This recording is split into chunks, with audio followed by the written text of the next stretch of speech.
My name is Debraj Shom, and I'll be talking about botulinum toxin injections. Obviously, it's a very, very vast topic, and it typically takes approximately about 10 to 14 days for us to train someone in Botox. So a 12-minute talk can't really do much justice to this, but nonetheless, let's start. Certain financial disclosures are in place. I am a faculty for Asia Pacific for Allergan, as well as a faculty for MERS, and they make the two most well-recognized botulinum toxin products which are available in India today. And the first thing really is to understand facial aging. And unfortunately, I mean, until this particular paper actually came out a couple of years ago, it appeared like most of us were treating Indian patients based on the data from the West. We conducted a photographic study, which a serial sequential photographic study, which sort of showed us how Indian faces age. And when you look at these ladies going through the aging process, you sort of understand why William Wordsworth once famously said that as we age, we become caricatures of ourselves. You look at how the aging process goes on. So essentially, it's mother gravity pulling all our tissues down, and the same happens for men as well. Now, this is not the podium to really speak about this particular paper, but the main thing that we found out was the upper third of the face ages very well. It's really the lower face and the neck, which is a problem in Indians. Now, that makes it very interesting for the use of Botox, because Botox, as we know, is mainly used in the upper third of the face. And therefore, I believe that India, in some ways, is threads and filler country and not really Botox country in that sense. Now, this is a presentation that I'm using from Allergan, which use this for training our colleagues at Allergan and also all the doctors who ultimately get trained in Botox. And if we look at the face, we understand why ophthalmologists and oculofacial plastic surgeons are ruling the roost in aesthetics.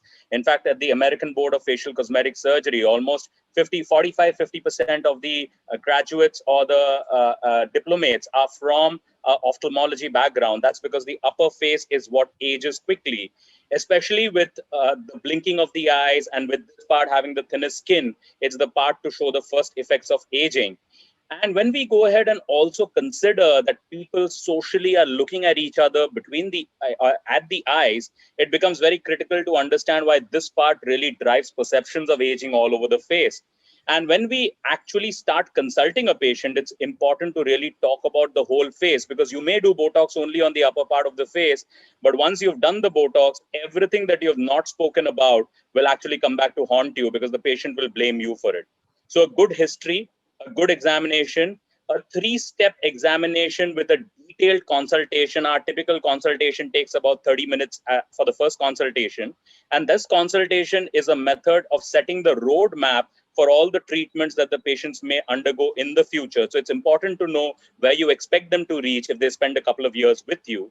And these are the things that we cover during the consultation process. And of course, there are certain checklists, just like any other good consultation process. Moving forward, we take an informed consent. It becomes important to know the anatomy of the face. Dr. Kasturi has already spoken about this. We know that the under eye area is the thinnest part of the thinnest skin of the human body. And also we understand that there are certain ways that the human skull and the brows of both the males and the females are ordained. As I always say, you do any Botox injections in the corrugators, the procerus and the frontalis, you will impact the brow. The question is, do you want to impact it positively or do you want to impact it negatively? That's the only question. And how will you impact it positively unless and until you know what actually is a good male brow or what is an aesthetic female brow? Now, if you look at all, it's basically your face is like a bed sheet, which is being wrinkled every day by all the motion which is occurring. And you obviously need to know the anatomy, you need to know the blood supply, you need to know the nerve supply. Those go without saying. But these are some of the important nerves that you should be knowing about. Now, as we move forwards and as the aging occurs, the skin tends to become thinner and thinner. And as the skin becomes thinner, the same muscles which were not able to cause too much wrinkling now start causing wrinkling, similar to how a thin bed sheet creases much more than a thick bed sheet. These are the main muscles. And whenever we say glabellar injections, we are always saying procerus and corrugator supercilite together. Whenever we are seeing under eye injections, we are seeing orbicularis oculi, hypertrophic orbicularis oculi. You also understand that the only elevator of the brow is the frontalis. And for you to get brow elevation, you'll have to fire the depressors. There's nothing like a single brow elevation which can occur only because you've placed 2 units below the brow. That doesn't work. And you go ahead and treat it. Now, with the botulinum toxin, there are 28 odd indications which are now available all over the planet, approved indications. And we know about the SNAP and the SNARE protein, acetylcholine, and how all of this works. But you must also understand that when you say Botox in place of botulinum toxin, it doesn't mean every toxin behaves the same way. And there's a paper which we published talking about how Xeomin actually disperses more, and therefore the injection points will be different. Now, as we move forwards, we realize that Botox is used in the lower part of the face as well, but mainly the upper face is Botox territory, and these are the main things that you're looking at. Also, it's important to know that while in India, you have hyperfunctional lines as the main indication, which is FDA approved, in the US, it's the crow's feet are actually off-label. So knowing all these differences are important depending on the geographies that you are looking at. And these are our typical 5 injection points. Obviously, when you say typical, it means that there are so many exceptions that I can't even cover them. And this is how we do the injections around the eye in order to remove the crow's feet. These are the injections, typically 2 units every side. We make a grid on the forehead and inject the forehead, making sure that we don't go more than 2 fingers close to the eyebrow. Therefore, we don't cause any brow ptosis. And as we go laterally, the amount of Botox decreases because you need that nice flare, especially in women. And when you reconstitute it and when you inject it, the one standard technique we use is we use 2.5 ml of 0.9% normal saline in every 100 units of Botox, giving us 4 units per 0.1 ml. And then we look at patients dynamically, we look at patients in static motion, and we sort of inject it at different places wherever we know the anatomy of the muscles is. Now, obviously, the configuration of the muscles becomes very critical and important. Now, you are forever injecting the muscles which cause the lines and not the lines themselves. And that's a significant difference. So therefore, your injection points are in between the lines or not necessarily on the lines.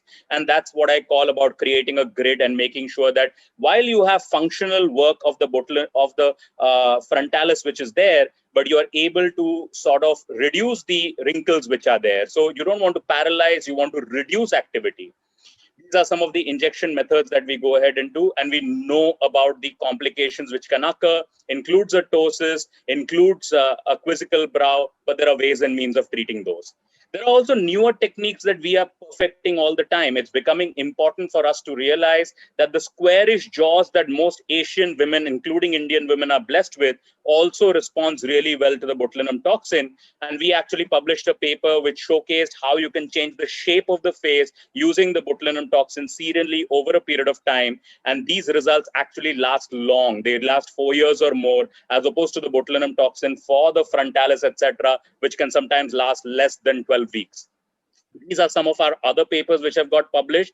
Obviously, as you move forwards, the objective of science is to keep publishing, to keep pushing the levels forwards, to keep making sure that people are thinking about everything that they do. Is taking selfies leading to an increased desire to undergo Botox? Do we have an algorithm now for treating facial scars, which is a new indication that we came up with for treating botulinum toxin injections? How do you combine the Altheras and the deoxycholic acids with the Botox and the fillers? How do you go ahead and assess whether the eyelid crease really makes a difference in unilateral ptosis? How do you go ahead and treat, invent, treat, modulate, and push science ahead as you relentlessly endeavor to make sure that people are benefiting from science as you move forwards? Now, training is an important part of what we do. And like I said, what we usually spoke about in this short 10-minute conversation is what we take typically 14 days to teach. There's a lot to learn, and we love teaching. So if you're interested in learning, please come forwards. And of course, as we all know, it is a bad time to be a doctor, with doctors and hospitals getting whacked on a daily basis by patients. And I think the important thing is communication and taking that thing forwards as well. Now, thank you for your kind attention. It's 12 minutes were awarded to me. I've sort of finished in 10, but it's very important to understand that you could go ahead and take facial aesthetics and facial cosmetic surgery forwards. That's what we do for a living. And there's no reason why more and more ophthalmologists couldn't take that way forwards to earn their bread, butter, and jam. Thank you for your kind attention and a very patient